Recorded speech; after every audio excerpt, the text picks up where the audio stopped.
Hi అండి, అందరికీ నమస్తే. వెల్కమ్ టు మై ఛానల్ మనపల్లె రుచి. ఈరోజు మన వీడియోలో ఎంతో టేస్టీగా ఉండే పాస్తాని సింపుల్గా ఎలా తయారు చేయాలో తెలుసుకుందాం. దీనికోసం ముందుగా స్టవ్ పైన కడాయి పెట్టుకొని కొద్దిగా వేడైన తర్వాత అందులో ఒక గ్లాస్ వరకు వాటర్ని పోసుకోవాలి. వాటర్ బాగా మరుగుతున్నప్పుడు ఇందులోనే కొద్దిగా నూనె వేసుకోవాలి. నూనె వేయడం వల్ల మనకి పాస్తా ఉడికించుకునేటప్పుడు అంటుకోకుండా ఉంటుంది.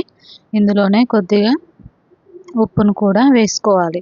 ఇలా వాటర్ అనేవి బాగా మరిగిన తర్వాత ఇందులోనే మనం పాస్తాని వేసి ఉడికించుకోవాలి.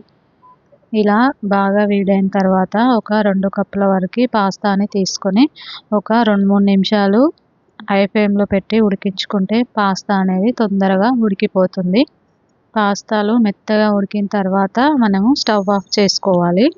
పాస్తాని ఇలా చూస్తే మనకి మెత్తగా ఉడకాలి. ఇలా వాటర్ అన్నీ దగ్గర పడిన తర్వాత పాస్తా ఉడికిందో లేదో చెక్ చేసుకొని స్టవ్ ఆఫ్ చేసుకుంటే సరిపోతుంది. ఇలా మనం చూస్తే పాస్తా అనేది దగ్గరగా వస్తుంది. ఇలా అయితే మనకి పాస్తా ఉడికిపోయినట్టే. తర్వాత ఒక జల్లి గిన్నెలో ఈ పాస్తాని వేసి వేడి వాటర్ అనేవి వంపేసుకోవాలి. తర్వాత వెంటనే చల్లనీళ్ళని పోసుకోవాలి, లేదంటే పాస్తా అనేది ఎక్కువగా ఉడుకుతుంది. ఇలా చల్లనీళ్ళని పోసుకొని పక్కన పెట్టుకోవాలి. తర్వాత స్టవ్ పైన కడాయి పెట్టుకొని కొద్దిగా ఆయిల్ వేసుకోవాలి.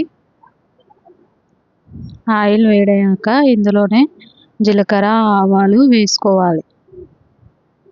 తర్వాత మనం సన్నగా కట్ చేసి పెట్టుకున్న ఉల్లిపాయ ముక్కల్ని వేసుకోవాలి. ఇవి కొద్దిగా కలర్ మారేంత వరకు ఫ్రై చేసుకోవాలి. అలాగే కొద్దిగా కరివేపాకును కూడా వేసుకోవాలి. ఈ ఉల్లిపాయలు అనేవి కొద్దిగా కలర్ మారిన తర్వాత ఇందులోనే సన్నగా కట్ చేసి పెట్టుకున్న క్యారెట్ ముక్కల్ని కూడా వేసుకోవాలి. పచ్చిమిర్చి, అలాగే ఒక టమాటాని కూడా సన్నగా ఇలా కట్ చేసుకొని వేసుకోవాలి. మీ దగ్గర ఒకవేళ క్యాప్సికమ్ ఉన్నట్లయితే క్యాప్సికమ్ని కూడా సన్నగా కట్ చేసి వేసుకోవచ్చు. ఇలా వేసిన తర్వాత ఇందులోనే కొద్దిగా పసుపు, గరం మసాలా, అలాగే ధనియాల పొడిని కూడా వేసి మెత్తగా ఇవి ఫ్రై చేసుకోవాలి. ఇలా మనకి బాగా ఫ్రై అయిన తర్వాత మనం ఇందులో ముందుగా కొద్దిగా రుచికి సరిపడా ఉప్పు, అలాగే కారం వేసుకోవాలి. కారం అనేది చూసి వేసుకోవాలి. మనం ఆల్రెడీ 2 పచ్చిమిర్చి కట్ చేసి వేసుకున్నాం కాబట్టి మీకు స్పైసీనెస్కి తగ్గట్టుగా చూసి వేసుకోవాలి. ఇవన్నీ మసాలాలు ఈ కూరగాయల ముక్కలకి పట్టేలాగా ఒక 2 నిమిషాలు మంటని సిమ్లో పెట్టి ఫ్రై చేసుకోవాలి. ఇలా మసాలాలన్నీ వీటికి పట్టిన తర్వాత ఇందులో మనం ముందుగా ఉడికించి పెట్టుకున్న పాస్తాని వేసుకోవాలి. మనం ఇవి ఫ్రై చేసుకునేటప్పుడు మంటని హై ఫ్లేమ్లో పెట్టుకోకూడదు. మంటని హై ఫ్లేమ్లో పెట్టడం వల్ల ఇవి తొందరగా మాడిపోతాయి. అందుకని మంటని మీడియం ఫ్లేమ్లో పెట్టుకొని ఫ్రై చేసుకోవాలి.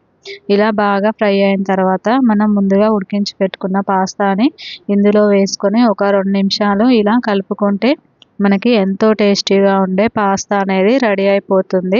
పిల్లలకి ఎంతో బాగా నచ్చుతుంది. దీన్ని మనం ఈజీగా అప్పటికప్పుడు 5 నిమిషాల్లో రెడీ చేసి పిల్లలకి ఇచ్చామంటే ఎంతో ఇష్టంగా తింటారు. దీన్ని మనం పొద్దున పూట బ్రేక్ఫాస్ట్లా లేదా ఈవినింగ్ స్నాక్స్లా కూడా ఇచ్చినట్లయితే పిల్లలకి ఎంతో బాగా నచ్చుతుంది. మీకు కనుక ఈ వీడియో నచ్చినట్లయితే లైక్ చేయండి, షేర్ చేయండి, కామెంట్ చేయండి. మీరు కూడా ఒకసారి పాస్తాని ఈ విధంగా ట్రై చేసి టేస్ట్ ఎలా వచ్చిందో కామెంట్ బాక్స్లో కామెంట్ చేయండి. ఇలా పాస్తాని ఒక 2 నిమిషాల వరకు సిమ్లో ఉంచుకొని అన్నీ కలిసేలాగా బాగా కలుపుకుంటే మనకి ఎంతో టేస్టీగా ఉండే పాస్తా అనేది రెడీ అయిపోతుంది.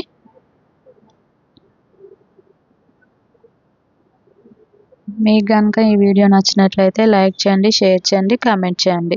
మరిన్ని మంచి వీడియోస్ కోసం మా ఛానల్ మనపల్లె రుచిని సబ్స్క్రైబ్ చేసుకోండి.